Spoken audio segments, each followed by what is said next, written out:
All right. Hey, what's up, vegan runner? Coach Kyle here, and I work with plant-based distance runners all over the world. And today, I'm going to tell you about some ways that you can maybe reduce your incidence, your risk of chafing or blisters. Technically, they are injuries, but they're not like, oh, Achilles tendonitis. But they cause problems, and anything that we can do to make our running more enjoyable is going to make our running more enjoyable. And so I'm going to tell you, I think, three different ways that I have over the years, one over a decade ago, and one within the last couple of years, how I've really cut down my chafing and my blisters to pretty much nothing. This is ranging from long runs for marathons. I'll tell you what I did at Boston, and all the way to ultra marathons. And so let's dive into it. I think I'm going to start with the one that I realized first, and it's Injinji toe socks. I'm sure you've seen these. They're like gloves for your toes. I first had issues with a couple of my toes on both my feet sat fairly close together, and they would rub and blister during long runs, and that was a problem, especially since I was training for some ultra marathons. And I discovered toe socks. There are a few different varieties out there. Some have come and gone, but Injinji has been around the entire time, and they're actually the sponsor of this video. Actually, I'm just kidding. No, I'm not going to bore you with a sponsorship thing. Injinji is one that I've literally been using for over a decade. They're just the best, and they seem like a cool brand too. Benefits of the toe socks are obviously that they keep the toes from actually rubbing on each other, and a lot of people love that. That simply turns blisters off between the toes. I don't get blisters between my toes anymore. Up to running, my last ultra was 100K on trail, and it was fine.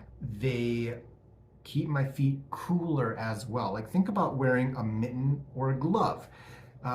These just keep my feet cooler. It's a glove. I wear them casually. Like, this is the sock I wear. Even while walking in the summer, hiking, I can tell that if I'm wearing one of my few pairs of traditionally shaped socks, these keep my feet cooler. Some people just really don't like having the things between their toes, and I get that. If they're not comfortable, and if you do fine in traditional socks, fine, keep wearing them. But if you have toe blisters, or if you're just curious, give them a shot. Try them out. Like I said, regardless of the blisters between the toes, they keep my feet cooler. And that's a win when it's 80, 90 degrees here in South Dakota in the summer for some of my runs. Next up, we have Vaseline. Some vegans do have a problem with this. Technically, Vaseline is vegan, but it is oil-based, which is, from what I hear, not great for the environment. So some alternatives, the nut.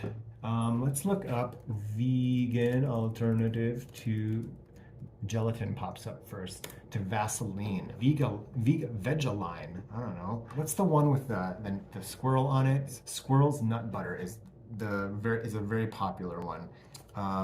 Honestly though, I have Vaseline. I have a big jug of it, so this is what I've been using for years. I'm not going to spend $17 on a sorry, I'm not going to spend $17 on a stick of squirrel's nut butter. If you need a chafing cream, you can get the expensive stuff, or you can just get some Vaseline.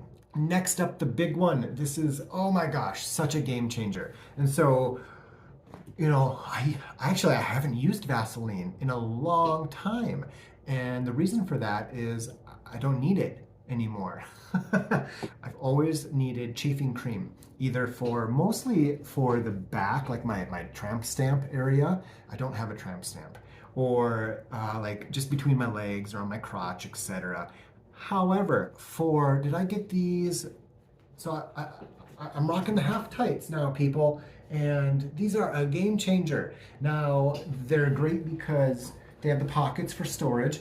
I don't know what the secret is. I'm not sure what's going on down there, but I don't need chafing cream anymore. No chafing cream, no problem. It's great. I don't have to like stick my two fingers in here and then stick them down south.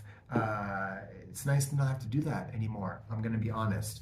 So check out this video right here. I think you'll also find it helpful in learning more about good vegan running gear.